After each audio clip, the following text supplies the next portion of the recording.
Gimana kabarnya? Baik. Sehat semua? Sehat. Sebelum kita mulai pembelajaran pada hari ini, saya absen dulu. Siapa yang tidak hadir hari ini? Hadir semua ya. Allah, yang hadir semua. Oke. Nah, ini hadir semua ya. Baik, pada kesempatan pagi hari ini, sebelum Pak Guru memulai pembelajaran, mungkin ada yang belum ditanyakan pelajaran minggu kemarin. Ada? Tidak ada? Sudah paham dan mengerti? Sudah? Oke, baik. Ya, pada kesempatan pagi hari ini kita masuk pada materi ya, yaitu pengenalan berpikir komputasional dan identifikasi masalahnya ya. Jadi pada hari ini kita belajar tentang materi coding ya. Jadi mungkin kali ini pertama kali ya, karena ini mata pelajaran yang pertama, jadi kita masuk ke pengenalan berpikir komputasional dan identifikasi masalahnya. Di belakang ada kelihatan? Ya. Jadi di sini ada tujuan pembelajaran kita. Ya, ada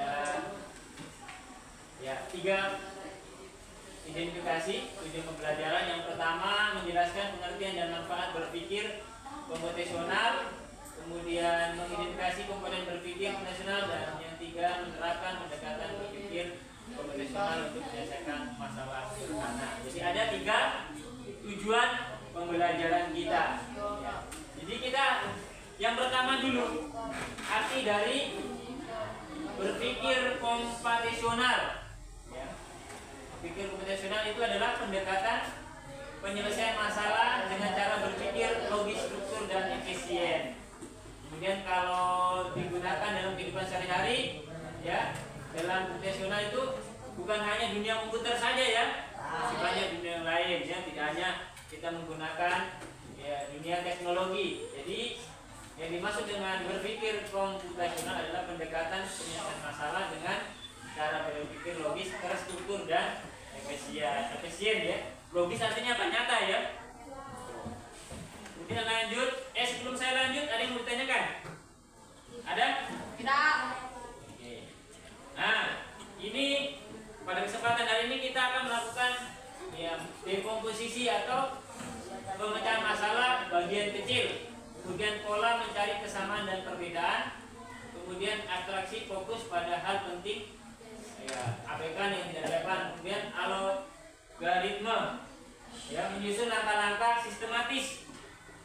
Jadi nanti pada kesempatan hari ini kita akan meneliti sebuah ya apa ya? Nah ini cara membuat mie instan. Cara membuat mie instan. Sudah tahu pernah? Ada yang membuat mie instan? Ya. Jadi kita materi kali ini kita membuat mie instan dulu. Atau dalam matematikanya algoritma, artinya susunan cara membuat mie instan. Mungkin di sini ada yang tahu cara membuat mie instan? Ada? Karena belum pernah lihat cara membuat mie instan. Nah, seperti ini Pak Guru berikan contohnya dalam kehidupan ya, materi. Langkah-langkah membuat mie instan. Nah ini ada kelihatan? Kelihatan? Berapa besar ya? Kasih besar ya.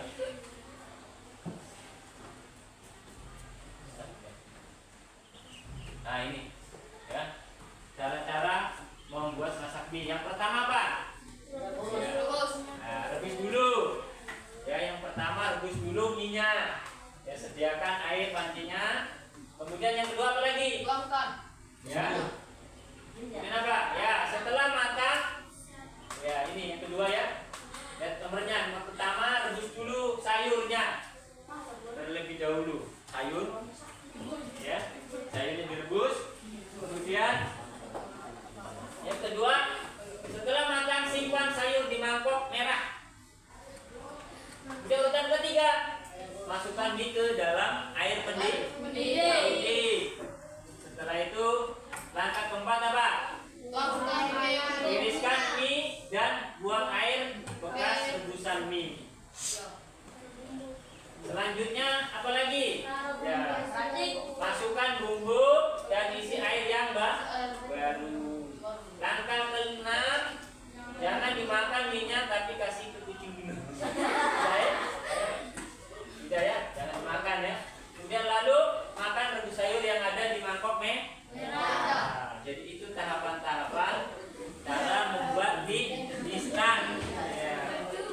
presisi ya.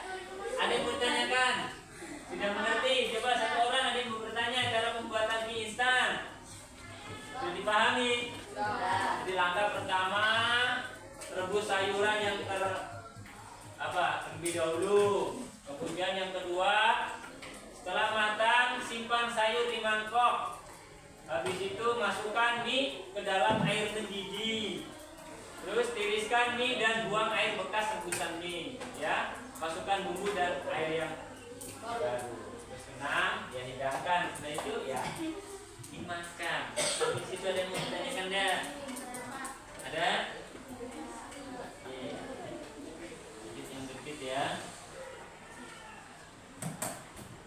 Ya. Langkah mengidentifikasi masalahnya apa? Amati permasalahan sederhana yang sering terjadi. Pecah masalah jadi bagian yang kecil, yang tadi kan bagian kecil. Nah, jadi dari awal sediakan dulu apa? Air mendidih, air, kemudian tempatnya. Setelah itu beri sayur. Sayurnya kasih tiriskan ke dalam. Kemudian temukan pola yang muncul. 4. Fokus pada aspek penting saja. Lanjut. Nah, sekarang diskusi bersama kelompokmu.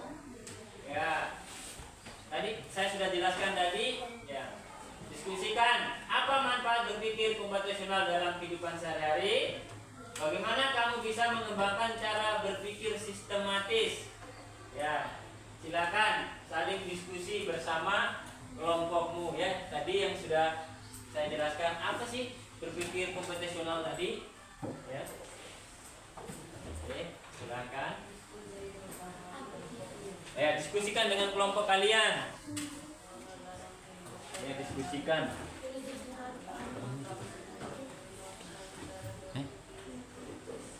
8 menit.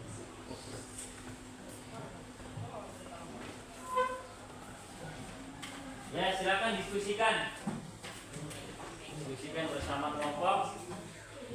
Apa manfaat berpikir komputasional dalam kehidupan sehari-hari? 2 orang berdiskusikan apa manfaatnya. Yang tadi Pak Guru berikan contoh tentang cara membuat mie. Nah, sekarang gini saja supaya tidak pusing, supaya kalian tidak coba kalian diskusikan dengan teman kalian langkah-langkah ketika kalian mau ke sekolah, mulai dari bangun, setelah bangun apa ya silakan dibuat ya, saling diskusi dengan teman kelompoknya, silakan diskusikan.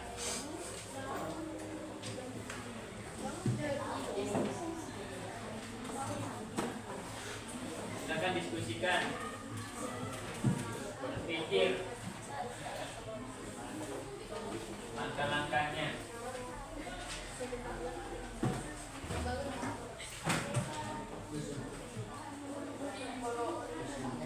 Ya, tulis di buku, diskusikan dengan temannya. Manfaat berpikir komputasional dalam kehidupan sehari-hari.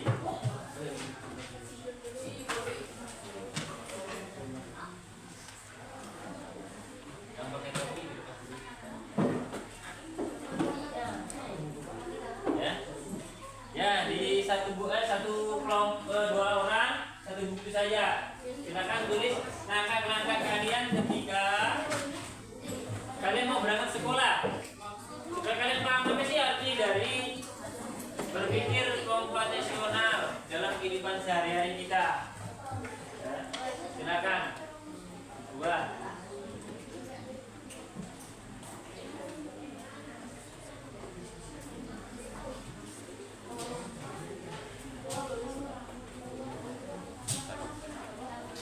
Sudah 12 menit.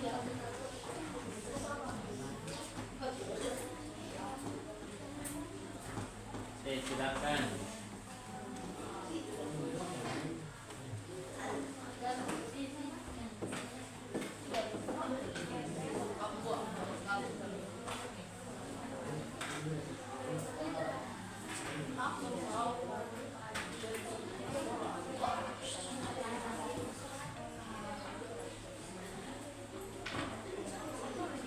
Ya, silakan diskusikan. Kemudian setelah kalian diskusikan dari bangun jam berangkat sekolah langkah-langkahnya, itu kalian bacakan presentasi di sini, tidak apa-apa. Tidak apa-apa kan, cuma dibaca saja, bacakan. Habis bangun tidur gini gini gini. sini, ya.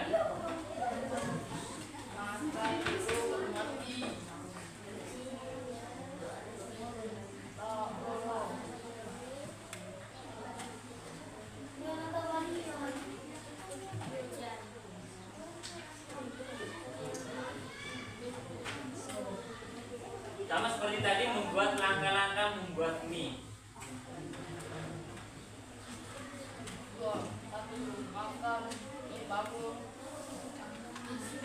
Langkah-langkah membuat mie.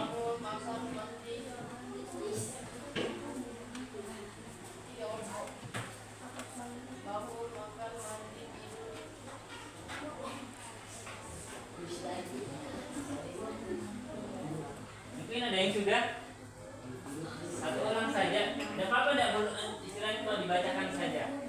Langkah-langkah setelah kamu tidur, mungkin sudah. Mas sudah. Ada yang sudah? Ada yang sudah? Ya, dibaca saja di sini, tidak apa-apa. Ya, ayo. Ayo nak, dibaca saja tidak apa-apa. Oke, silakan. Ayo, dibaca saja tidak apa-apa. Ayo. Sini di depan. Ayo. Ada yang sudah? Silakan.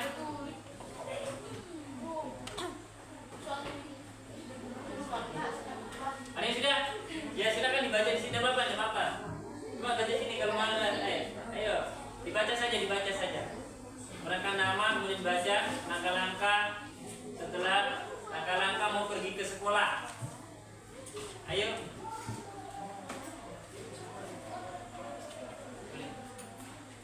Ya.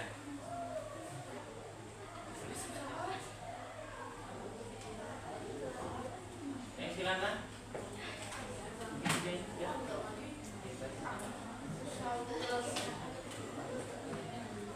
Oke, silakan ada temanmu maju ke depan ya presentasi ya. Namanya siapa? Nama saya Nurul Rizky Ahmad. Langkah-langkah pergi ke sekolah. Pertama, bangun tidur. Kedua, mandi. Tiga, sekolah. Keempat, pakai seragam sekolah. Kelima, sarapan. Keenam, pergi ke sekolah. Ya, oke, tepuk tangan. Ya, bagus. Ya. Jadi itu ya langkah-langkah untuk pergi ke sekolah, sama dengan kita membuat komposisinya mulai dari bangun tidur apa tadi? Ya, habis itu mandi, setelah itu bersiap-siap pakai baju, habis itu sarapan, setelah sarapan baru mungkin ada lagi yang lain. Ada? Silakan satu orang lagi di situ.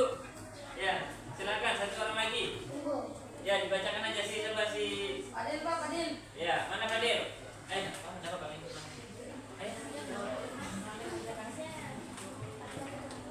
Oke, ya, ini satu orang lagi ya. Ya, silakan.